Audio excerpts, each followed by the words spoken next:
Je suis jeune, rwandais, j'habite en Belgique et aujourd'hui je suis là pour manifester en soutien à Victoire Ingabire, la candidate à l'élection présidentielle rwandaise qui a été mise en prison injustement par les autorités rwandaises. Et comme vous le voyez, nous sommes tous ici en soutien à Victoire Ingabire, en soutien à la démocratie au Rwanda et nous voulons qu'il y ait des élections libres et justes au Rwanda. Comment les jeunes Rwandais qui sont ici, ils voient la situation au Rwanda? Vous savez, quand on voit ce qui se passe à Kigali, on voit les choses de façon assez pessimiste parce que quand on voit les dérives du général Kagame, non seulement en termes d'arrestation des militaires, en termes d'arrestation des politiques, que ce soit ceux de son propre camp ou même ceux de l'opposition, on voit que le pays est à la dérive. Mais on a toujours l'espoir, on a l'espoir que la démocratie peut encore triompher, on a l'espoir qu'une nouvelle catastrophe peut être évitée au Rwanda et c'est pour ça que nous sommes là, pour faire passer le message aux autorités européennes afin qu'ils se décident à faire quelque chose pour empêcher la catastrophe à venir au Rwanda.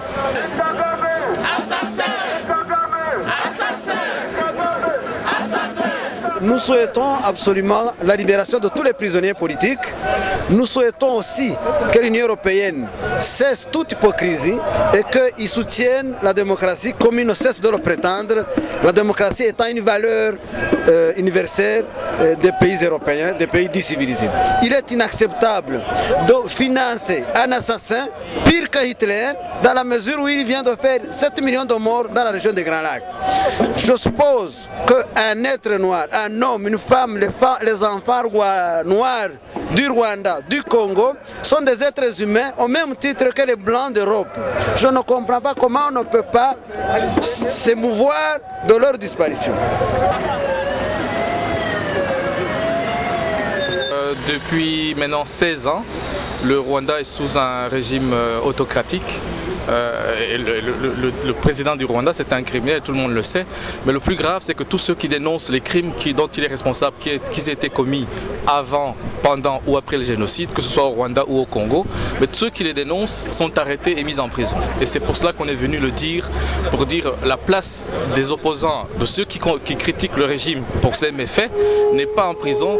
Leur place est au gouvernement ou au Parlement pour qu'ils corrigent les torts et les méfaits qui sont commis contre le peuple.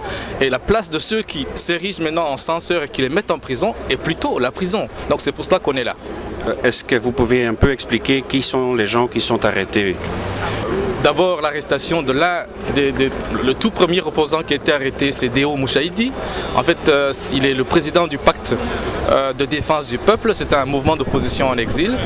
Il a été arrêté d'abord en Tanzanie, ensuite transféré au Burundi et il a été kidnappé. Il a été livré à la police rwandaise qui l'a aussitôt mis en prison.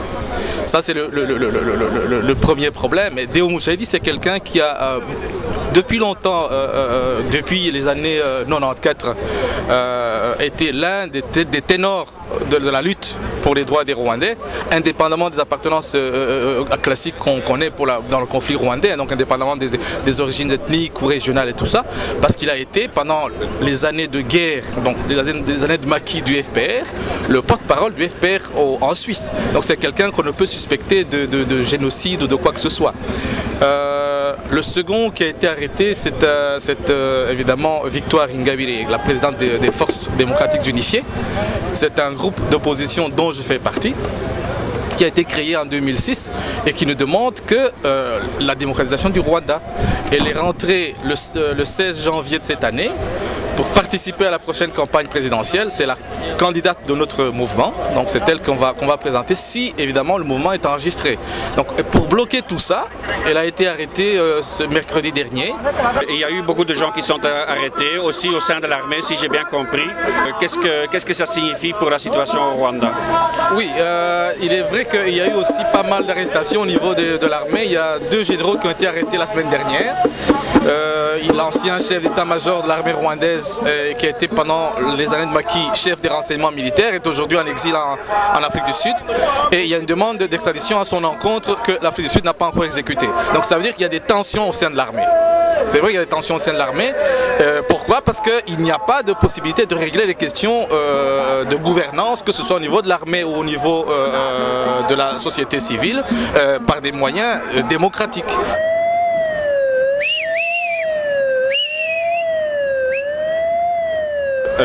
Si la situation devient plus instable au Rwanda, est-ce qu'il n'y a pas danger, selon vous, de nouveaux vagues de violences ethniques? Non, dans l'immédiat, il n'y a pas de risque de violence ethnique. Pour la raison simple que la contestation que nous menons est une contestation pacifique. Nous n'employons aucun moyen violent, il n'y a pas de campagne pour l'instant de désobéissance civile, il n'y a pas de rassemblement, il n'y a pas de manifestation de rue, il y a juste une tentative d'organisation au niveau de la base par des méthodes discrètes, parce qu'on n'a pas le droit de travailler de façon libre et donc autorisée par le pouvoir.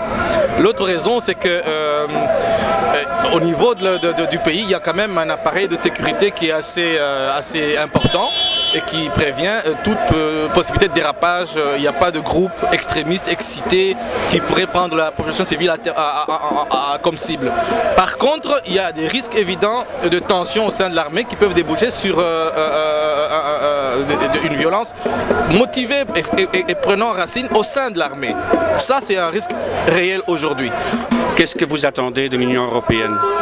On attend de l'Union européenne qu'elle emploie les moyens qui sont les siens, à savoir la capacité politique et financière dont elle dispose, parce que c'est un grand partenaire du Rwanda au niveau commercial, au niveau financier. C'est un grand pourvoyeur d'aide multilatérale. Et donc on attend de l'Union européenne qu'elle utilise ses moyens de pression pour amener à un fléchissement du régime en place pour qu'il y ait une ouverture de l'espace politique. J'ai entendu que vous allez aller tout à l'heure à l'ambassade britannique. Pourquoi l'ambassade britannique? Le Royaume-Uni a de façon systématique été un obstacle à la démocratisation du Rwanda depuis 1994. Le Royaume-Uni soutient de façon quasiment aveugle le régime de Paul Kagame, et nous voulons lui envoyer un message à ce gouvernement, au gouvernement du Royaume-Uni, en lui disant voilà, ce qu'on attend du gouvernement britannique, c'est qu'il soutienne l'ouverture de l'espace politique rwandais et qu'il y ait enfin une participation de tout le monde à la vie publique dans le pays. C'est la seule chose qu'on attend de ce gouvernement. Maintenant, il y a eu évidemment des obstacles précis dressés sur notamment des questions de jugement des crimes commis par le FPR qui ont été quasiment impossibles à cause de la force que le Royaume-Uni a mis pour empêcher que ces poursuites au niveau du TPIR à Arusha soient engagées. Et donc nous voulons envoyer un message en disant voilà, mais il faut que vous compreniez que ça ne sert pas la réconciliation entre les différentes composantes du pays et l'ouverture de l'espace politique et aussi la stabilité dans la région. Parce que s'il n'y a pas de stabilité au Rwanda, mais les groupes armés qui sont au Congo continueront à déstabiliser la région, et s'il n'y a pas de démocratie, ces groupes auront des raisons de ne pas déposer les armes, et donc ça ne va pas du tout régler les questions au niveau d'instabilité au niveau de la région d'Afrique des Grands Lacs. Voilà, c'est pour cela que donc on veut envoyer ce message au niveau du Royaume-Uni pour qu'ils prennent conscience qu'il vaut mieux qu'ils soutiennent la voie de l'ouverture de l'espace politique et de la stabilisation de la région des Grands Lacs par cette voie-là.